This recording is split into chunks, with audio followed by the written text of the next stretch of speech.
Sa lahat ng mga distributors ng Sunday, sa lahat ng mga posting ng Sunday, sa bago nating endorsers ng Sunday, ang Lopez family na dito, bigyan po natin sila ng masigamo ng pangalan. Si Mr. Louie, ang anak niya, puro magaganda lahat, kamukha ng Macy's lang. Si Ira, of course, is a rising star in the cycling world, and the whole family actually. At sa mga miyembro ng media na nandito, magandang tanghali sa inyo lahat, sa mga dati kong kasama sa ABS-CBN, nandyan, yung nakadilaw, at sa GMA7, nandyan din, at marami pang iba.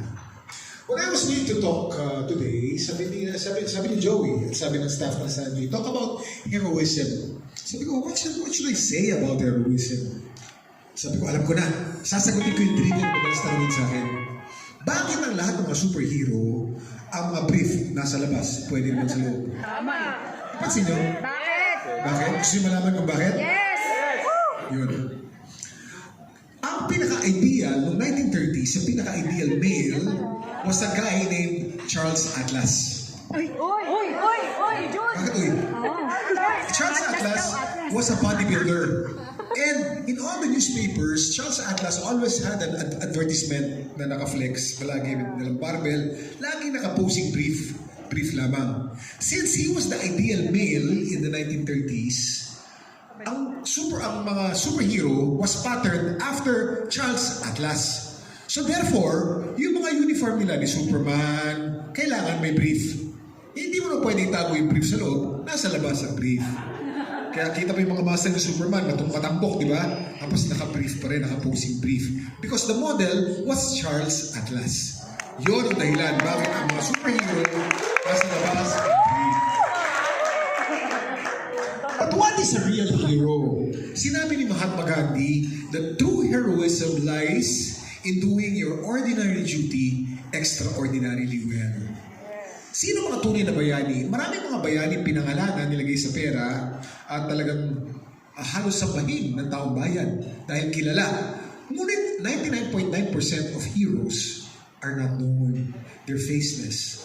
Nandito sa atin, maraming bayani rito. Yes! Actually, sinabi nga sa Bible kung gagawa ka ng kabayanihan at magbibigay ka ng pera sa mahirap, do it in secret. You have an audience of one.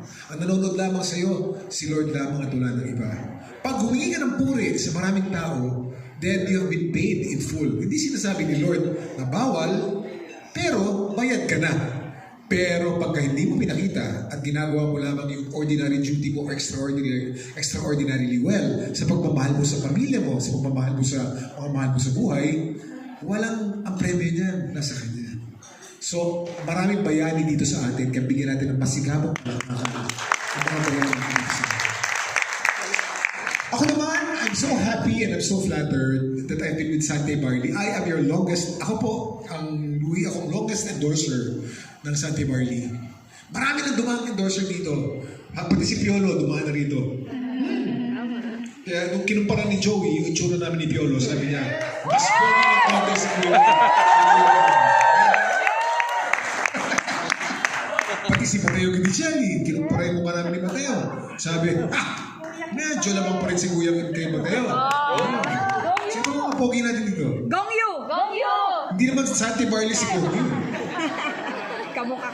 No, but I hope that you enjoy your stay as Sante Barley ambassadors because it's a very loyal family, it's a fun family, and it's a very passionate group. Lalo na si Joey.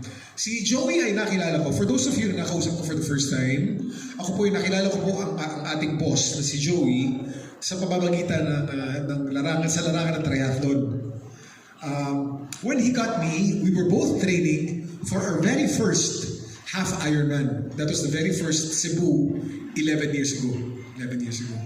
And then that was our first race together. Even the team captain of Sante Barley is here, si Jonah, yan ang team captain. So we did our first half Ironman together. And over the span of 11 years, I've done about 13 half Ironman races and 1 full Ironman. Si Joey, ilang full ka na?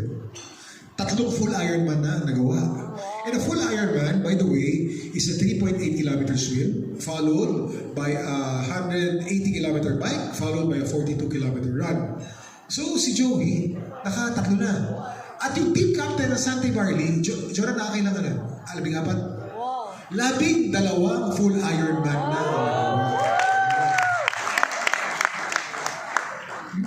At dahil yan, umiinom sila ng Sante Barley, false claim.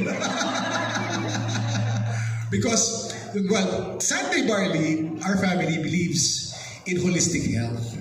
Dapat kumakain tayo ng maganda, dapat nag-exercise tayo, that's why Sante has a team. And of course, the product itself is healthy. And not only that, bihira ka uminom ng produkto na healthy na, masarap pa. Yes. Diba? Kadalasan pag sinabi mo healthy, hindi masarap. Ito na, pag uminom ka ng Sante Barley, masarap. It's a delicious health drink. And then now we have vitamin C pa. So, yun. So happy to be here. I'm so happy to be part of my Sante family again. Here's to many, many more years to come. Pero ang balita ko, meron daw sorpresa ngayong araw na to. The reason why I'm talking about heroes is because meron akong ipapakilala daw na isang hero. Hindi ko pwede sabihin ang pangalan. Pero lalabas na lang siya. Pag bilang ko ng 3, bababa ako dito at makikilala niyo na kung sino yung hero na yun. Okay? 1, 2, 3.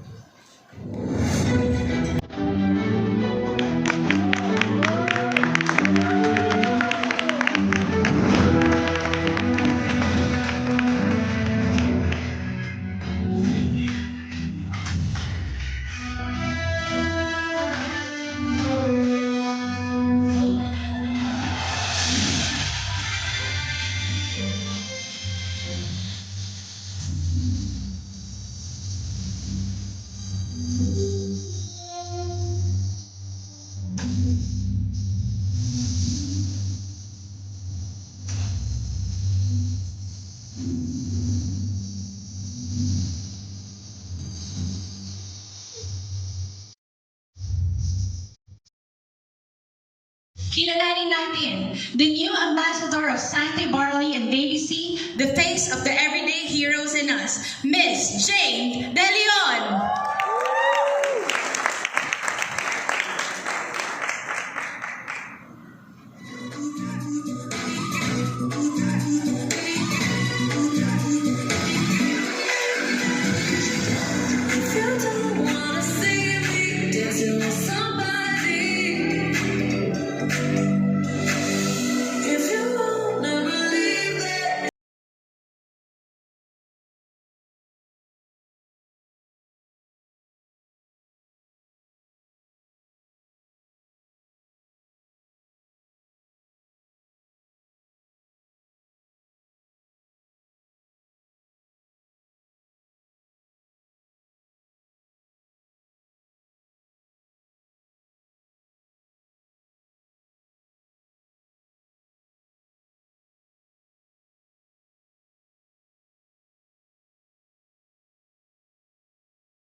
Thank you.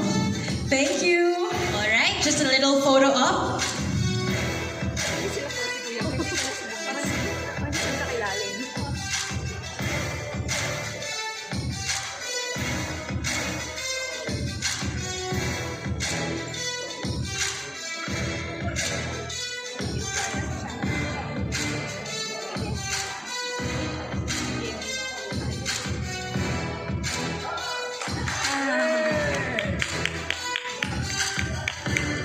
Thank you, Kuya Kim.